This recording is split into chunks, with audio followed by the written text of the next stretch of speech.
Start with the gracious name of Allah Almighty who is Rahman and Rahim.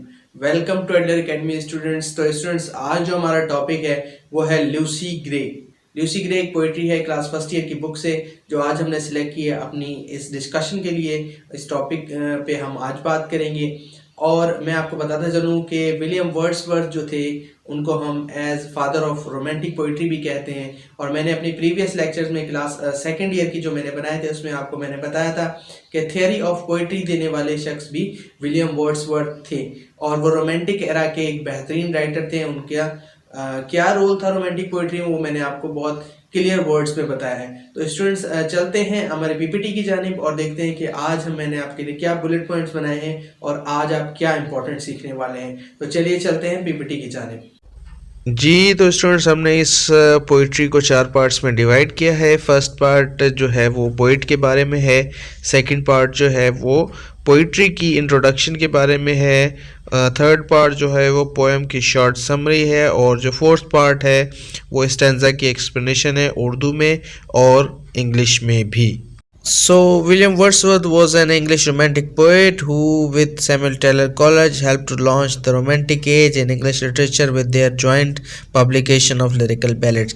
तो William Wordsworth जो थे वो एक इंग्लिश रोमांटिक पोइट थे जो सैमुअल टेलर कॉलेज के साथ उन्होंने हेल्प की थी रोमांटिक एज में इंग्लिश लिटरेचर लिखने के साथ साथ उन्होंने एक लिरिकल बैलेड्स की एक पब्लिकेशन लिखी थी एक साथ मिलके। जी तो स्टूडेंट्स जानते हैं उनकी बेसिक लाइफ के बारे में।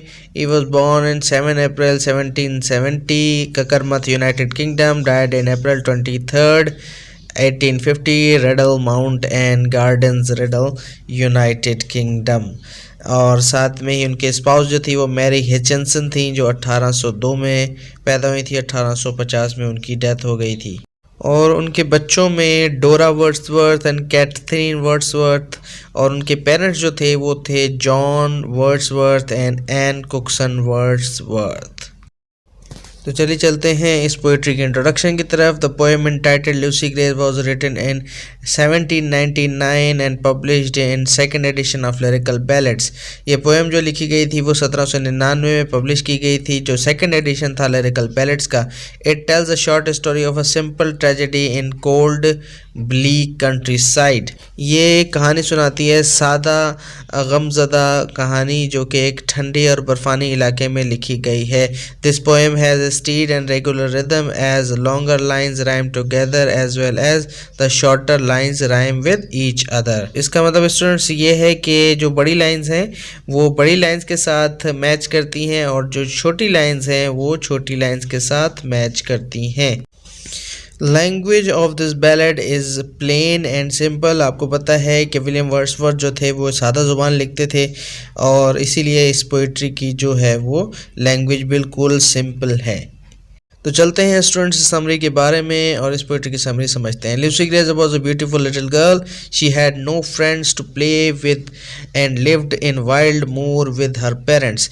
एक लड़की जो बहुत खूबसूरत थी, छोटी बच्ची थी, उसके कोई दोस्त ज़्यादा नहीं थे उनके साथ खेलने के लिए, वो जंगल में रहा करती थी अपने वालिदैन के साथ। One day her mother went to the town for shopping. एक दफ़ा उसकी अम्मी जो थी वो शहर गई कुछ ख़रीदारी के लिए। In the evening her father told her to go to the town to bring her mother back। और उसके वालिद ने उससे कहा कि आप शहर जाओ और अपनी वालिदा को लेकर आओ। He also told her to take a lantern with her on light her mother's way through snowstorm। और उन्होंने कहा कि जाते हुए लालटेन को लाइट अपने साथ ले जाओ और अपनी माँ को इस तूफ़ान में बर्फ़ के तूफ़ान में रास्ता दिखाकर लेकर आए। Lucy Gray at once obeyed his order and set out for town। बच्ची ने लूसी ग्रे ने अपने वालिद का कहा माना और वो शहर की तरफ निकल पड़ी। When she was on the way, the storm had come before it was expected। जब वो रास्ते में थी तो तूफ़ान मुकर्ररा वक्त से पहले ही आ गया और वो तूफ़ान में फंस गई। Lucy could not see her way due to snow. बर्फ़बारी की वजह से लूसी को अपना रास्ता दिखाई नहीं दे रहा था। She wandered here and there and at last died in snow. वो इधर उधर भटकती रहे और आखिरकार वो इस बर्फ़ में धंसकर मर गई। Her parents search her at all night but in all vain. उनके वालिदैन ने उनको ढूंढने की कोशिश की लेकिन ये सब बेकार चला गया। At last they found footprints in the middle of the wooden bridge. आखिरकार उन्होंने अपने बेटी के पाँव के निशान ढूंढ लिए जो कि एक टूटे हुए पुल की जानिब जाते थे।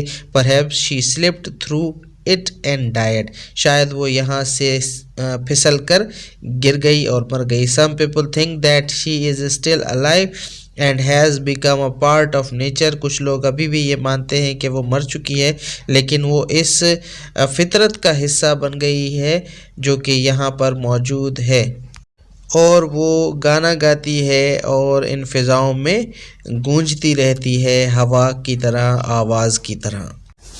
तो स्टूडेंट्स आइए चलते हैं इनकी स्टेंजा एक्सप्लेनेशन की तरफ। तो stanza 1 says that Lucy has been described as a lonely child because she lived in a wild मोर।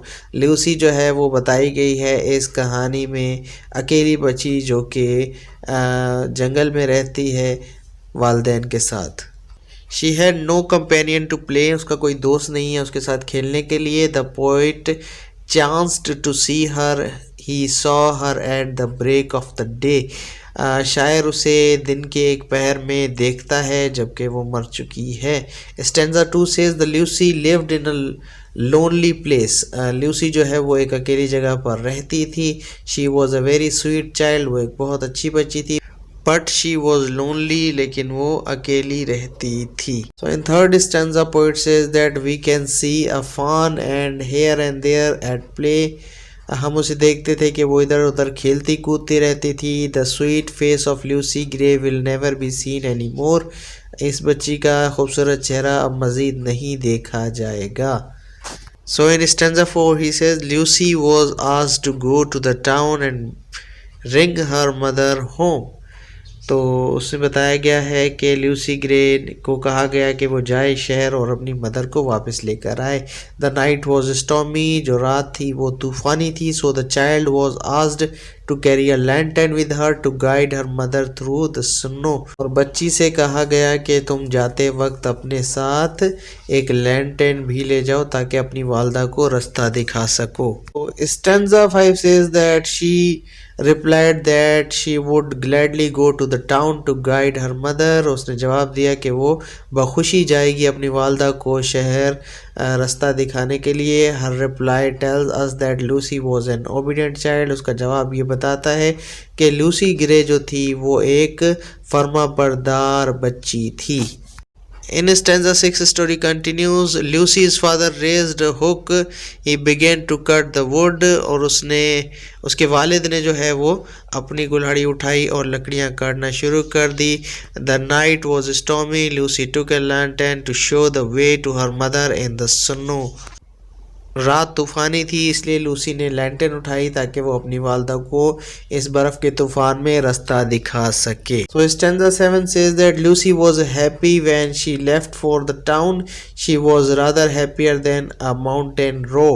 ये बताया जाता है कि लूसी बहुत खुश थी जब वो शहर की जानब जाने लगी, और वो इतनी खुश थी जैसे वो पहाड़ की चोटी पर चढ़ने वाली है। Snow rose up like smoke because Lucy was disappear it with her feet. और बर्फ़ का तूफ़ान जो है वो जल्दी आ गया और सिर्फ लूसी के पैरों के निशान ही बाकी बचे। Stanza 8 says that now the storm came before time. जो तूफ़ान था वो वक्त से पहले आ चुका था। Lucy was caught in the storm and she lost her way so she could not reach the town. तो लूसी जो थी वो अपना रास्ता भूल गई तूफ़ान की वजह से और भटक गई यहाँ से वहाँ, और वो शहर नहीं पहुँच पाई। So story moves in stanza 9. They are Lucy's parents. They have been described as wretched because they have gone almost mad in search of Lucy. So ये लूसी के वालिदैन थे जो बिल्कुल पगला गए थे और क्योंकि उन्होंने लूसी को ढूंढने के लिए, तलाश करने के लिए अपना सारा जो है वो वक्त वक्फ कर दिया था। They shouted far and wide nobody guided them. उन्होंने दूर चिल्लाया लेकिन किसी ने भी उनकी कोई गुहार नहीं सुनी। So stanza 10 says that Lucy's parents stood on a hill at the daybreak. और दिन के आखिर में लूसी ग्रे के जो पेरेंट्स थे वो एक पहाड़ की चोटी पर खड़े हुए थे. The bridge was made of wood. It was far long from their house. और जो था वो खड़े हुए थे एक लकड़ी के पुल पे जो उनके घर से कुछ ही फासले पर था. So stanza 11 says the line in heaven we all shall meet suggest that Lucy is no more. ये लाइन बताती है कि हम सब अब लूसी से जन्नत में मिलेंगे क्योंकि लूसी अब बाकी नहीं रही. Lucy's mother saw Lucy foot mark on the snow. Lucy की वालिदा ने उसके पैरों के निशान देखे बर्फ पर. Stanza 12 says that Lucy's parent came down from the steep hill's edge. और उसके वालिदैन जो थे वो पहाड़ी की चट्टान से नीचे आए. They went through the thorny hedge and by the long stones wall. और वो खारदार झाड़ियों से होते हुए उस जगह पर दीवार फलांग के पहुँचे. Stanza 13 says they crossed the open field. उन्होंने खेत खलियान पास किए. No, the foot marks had not changed. लेकिन पैरों के निशान तब्दील ना हुए. They followed the foot mark and reached the bridge. वो पैरों का पीछा करते हुए एक ब्रिज तक पहुँचे. Stanza 14 says they started following footmarks from the snowy bank. और उन्होंने बर्फ़ के किनारे पर उनके पैरों के मज़ीद निशान देखे. Lucy's footmark led the parent to the middle of the bridge. और लूसी के पैरों के निशान उनको पुल के बीचों बीच ले जाकर खड़ा कर दिया. Stanza 15 says some people of the area still believe that Lucy is not dead. इस इलाके के कुछ लोग अब भी ये मानते हैं कि लूसी मरे नहीं है. She is still alive. अभी तक वो जिंदा है. We can see Lucy in the lonely places. हम लूसी को अकेली जगहों पर देखते हैं अब भी. Stanza 16 says that she had not stopped. She never looked back, just signed. और उसने पीछे मुड़ के नहीं देखा. उसने कभी भी जो है वो कोई ऐसा इशारा नहीं किया जिससे ज़ाहिर हो कि वो नाफरमान है. Lucy solitary song whistle in the wind. और लूसी का गाना आज भी इन फिज़ाओं में गूंजता है. तो स्टूडेंट्स ये थे इस पोइट्री के 16 स्टैंजास जो मैंने आपके साथ शेयर किए और बाकी इन्फॉर्मेशन भी आपके साथ शेयर की.